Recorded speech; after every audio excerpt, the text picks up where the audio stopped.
ಎಲ್ರಿಗೂ ನಮಸ್ಕಾರ. ಪ್ರೀತಿಯ ಕರ್ನಾಟಕ ಜನತೆಗೆ ನಾನಿವಾಗ ಹೊಸ ವರ್ಷದ ದಿನ 2 ಪುಣ್ಯಕ್ಷೇತ್ರ ಕರ್ಕೊಂಡು ಹೋಗ್ಬೇಕಂತ ನಿಮ್ಗೆ ಕರ್ಕೊಂಡು ಹೋಗ್ತಾ ಇದ್ದೀನಿ. ಹೊಸ ವರ್ಷದ ದಿನ ಯಾರ್ಯಾರು ಏನೇನು ತೊಂದರೆಯಲ್ಲಿದ್ದರೋ ಏನಂತ ಗೊತ್ತಿಲ್ಲ, ಆದರೆ ಈ ವರ್ಷದಿಂದ ಎಲ್ರಿಗೂ ಒಳ್ಳೇದಾಗಲಿ ಅಂದ್ಬಿಟ್ಟು 2 ಪುಣ್ಯಕ್ಷೇತ್ರ ನಿಮ್ಗೆ ಕರ್ಕೊಂಡು ಹೋಗ್ತಾ ಇದ್ದೀನಿ. ನಾನು ಇವಾಗ ಕೆಂಪೇಗೌಡ ಇಂಟರ್ನ್ಯಾಷನಲ್ ಏರ್ಪೋರ್ಟಲ್ಲಿದ್ದೀನಿ. ಆ 2 ಪುಣ್ಯಕ್ಷೇತ್ರನ ಎಷ್ಟಾಗುತ್ತೋ ಅಷ್ಟು ನಾನು ವಿಡಿಯೋ ಮುಖಾಂತರ ತೋರಿಸ್ತೀನಿ.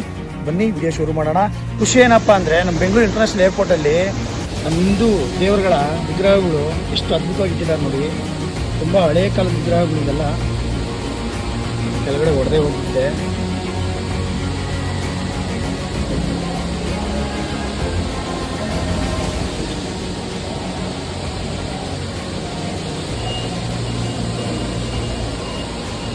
ಎಷ್ಟು ಅದ್ಭುತವಾಗಿದೆ ನೋಡಿ.